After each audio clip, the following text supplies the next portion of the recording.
जरा सोचो, तुम प्लेन में हो, है ना? बोर हो रहे हो, तुम्हारे पास करने के लिए कुछ नहीं है और समय जैसे रेंग रहा है। प्लेन का खाना, उसके बारे में तो बात ही ना करो। वो तो बस पेट भरने के लिए है, स्वाद के लिए नहीं। उतरने से पहले नींद लेने की कोशिश कर रहे हो जहां असली एडवेंचर शुरू होगा। लेकिन नींद भी कहां आती है जब सीट इतनी अनकंफर्टेबल हो और अचानक प्लेन तेजी से बाएं मुड़ता है। तुम सोचते हो क्या हो रहा है, और फिर से और फिर गायब, जैसे किसी ने प्लेन को जादू से गायब कर दिया हो। गायब हो गया, जैसे कोई दोस्त जो पैसे उधार लेकर भूल गया। कोई सुराग नहीं, कोई संकेत नहीं। दोस्तों, यही कहानी है MH370 की, एक ऐसा रहस्य जो आज तक अनसुलझा है। मेरे पापा के फैमिली फंक्शन में गायब होने के बाद से सबसे बड़ा गायब होने का कारनामा, वो भी बिना किसी सूचना के। अब मैं ये नहीं कह रहा कि ये एलियंस थे, लेकिन कुछ तो अजीब था। लेकिन ये जरूर एलियंस ही थे, या शायद कोई और रहस्यमयी ताकत। मजाक कर रहा हूं शायद, लेकिन सोचने वाली बात है। लेकिन सच में MH370 का गायब होना हमारे समय के सबसे बड़े रहस्यों में से एक है, और ये रहस्य हमें सोचने पर मजबूर करता है। ये सुनकर तो आपका बैलगाड़ी से जाने का मन करेगा और आसमान की तरफ देखना ही छोड़ दोगे लगभग। लेकिन क्या हम सच में ऐसा कर सकते हैं?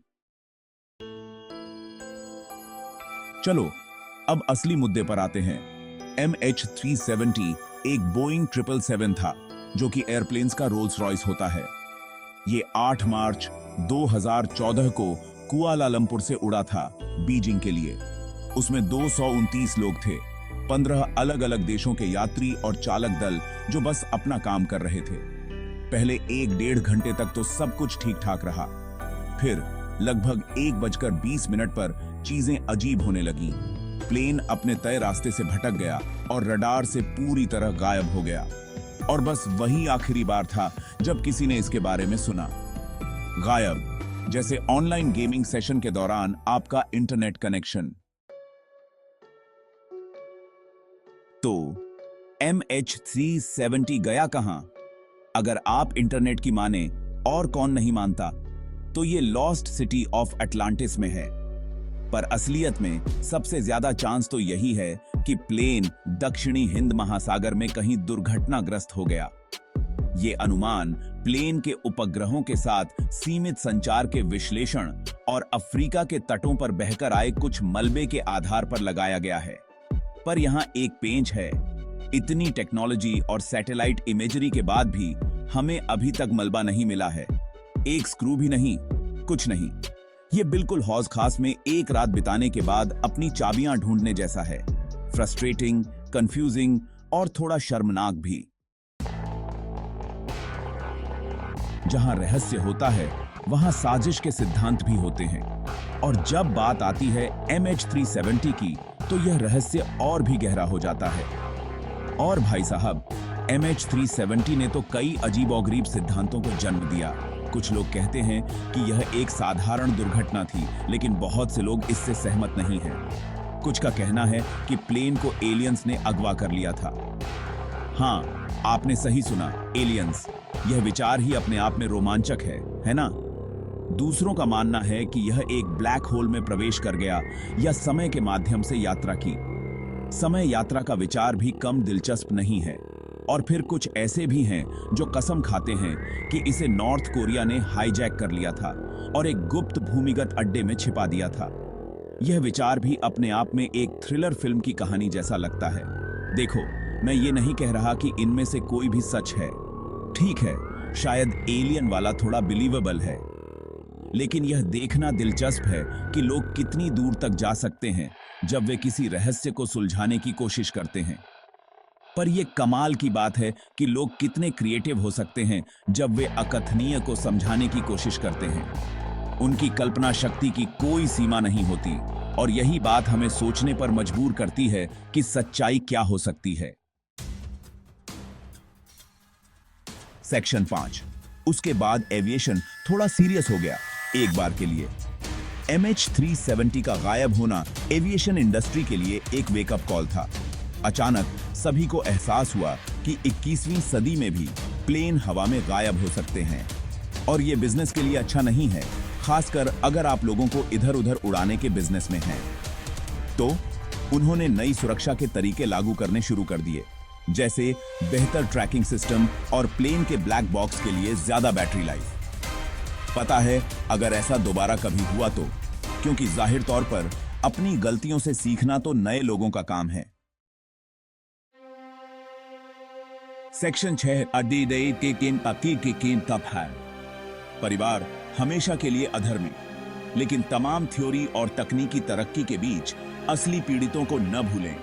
प्लेन में सवार 229 लोगों के परिवार, उस दर्द, अनिश्चितता, उन जवाबों के लिए इंतजार की कल्पना करो जो शायद कभी नहीं मिलेंगे। ये दिल दहला देने वाला है और ये एक कठोर याद दिलाता है कि कभी-कभी जिंदगी आपको इतना अनएक्सपेक्टेड, इतना विनाशकारी कर्व बॉल देती है कि आप बस इतना कर सकते हैं कि मजबूती से पकड़े रहें और अच्छे की उम्मीद करें। सेक्शन 7 खोज ढाक के 3 पात। सरकारों और निजी कंपनियों ने प्लेन का कोई निशान खोजने के लिए हिंद महासागर में लाखों डॉलर खर्च किए। उन्होंने सोनार, अंडर वाटर ड्रोन का इस्तेमाल किया और कुछ बहुत ही ऊबे हुए दिखने वाले डॉल्फिन की भी मदद ली। लेकिन बरसों की खोजबीन के बाद उनके हाथ खाली रह गए। ये भूसे के ढेर में से सुई खोजने जैसा है, सिवाय इसके कि भूसे का ढेर एक महाद्वीप के आकार का है और सुई अदृश्य है।